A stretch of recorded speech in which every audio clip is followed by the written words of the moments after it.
सीता जी को प्रणाम करके हनुमान आरिष्ट पर्वत पर चढ़ गए। उन्होंने घोर सिंहनाद किया और समुद्र के उत्तरी तट की ओर उड़ चले।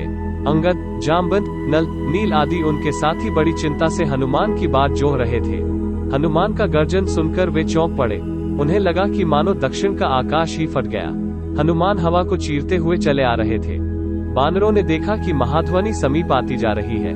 वे ऊंचे ऊंचे वृक्षों और पर्वत शिखरों पर चढ़ गए। तभी उन्होंने देखा कि दक्षिण दिशा से एक तीव्र प्रकाश बढ़ता चला आ रहा है। कुतूहल से वे उसे देखने लगे। थोड़ी देर में साफ हो गया कि दिशाओं को प्रकाशित करते हुए और श्री राम तथा सुग्रीव की जय जयकार करते हुए वीर हनुमान लौट रहे हैं।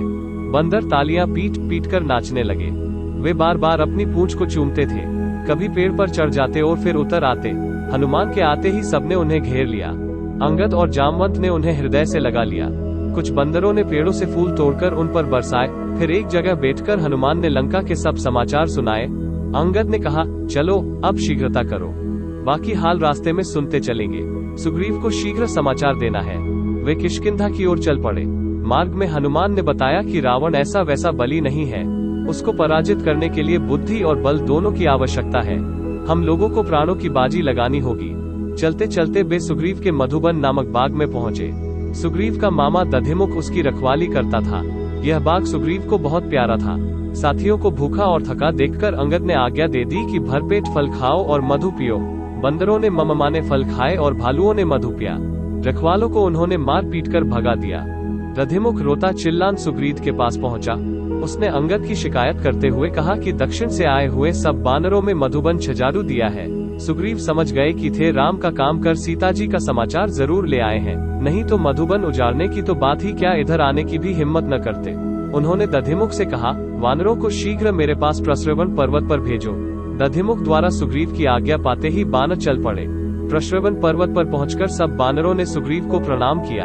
अंगद और जामवंत ने सीता जी के मिलने की सब कहानी सुग्रीव को सुनाई। सुग्रीव ने हनुमान को हृदय से लगाया। वानरों को साथ लेकर सुग्रीव राम के पास गए और कहा कि हनुमान ने हम सबकी लाज रख ली। राम ने खड़े होकर हनुमान को हृदय से लगाया और लंका के समाचार पूछे। हनुमान ने दुखी सीता को विपदा का सारा हाल कहा और सीता का संदेश भी कहा। यदि 2 महीने के भीतर आर्य यहाँ नहीं आ जाते तो दुष्ट रावण मुझे मार डालेगा।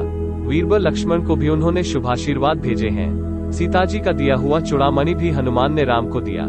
चूड़ामणि देखकर राम रो पड़े और सुग्रीव से बोले, यह चूड़ामणि जानकी को विवाह के अवसर पर अपने पिता से मिला था। वे इसे कभी अलग नहीं करती थी। सीता के बारे में श्री राम तरह तरह के सवाल करने लगे। वह कैसी है? राक्षसियों में कैसे रहती है? उन्होंने तुम्हें कैसे पहचाना? उन्होंने क्या कहलाया है? हनुमान ने इन प्रश्नों का यथोचित उत्तर दिया और शोक छोड़कर युद्ध के लिए राम को उत्साहित किया। वे बोले, नाथ, अब शोक न करें। शोक से बल क्षीण होता है। युद्ध की तैयारी करें और सीता को विपत्ति से छुड़ाएं। श्री राम ने सुग्रीव से कहा, मित्र, अब देर न करो, अपनी सेना को रण यात्रा की आज्ञा दो।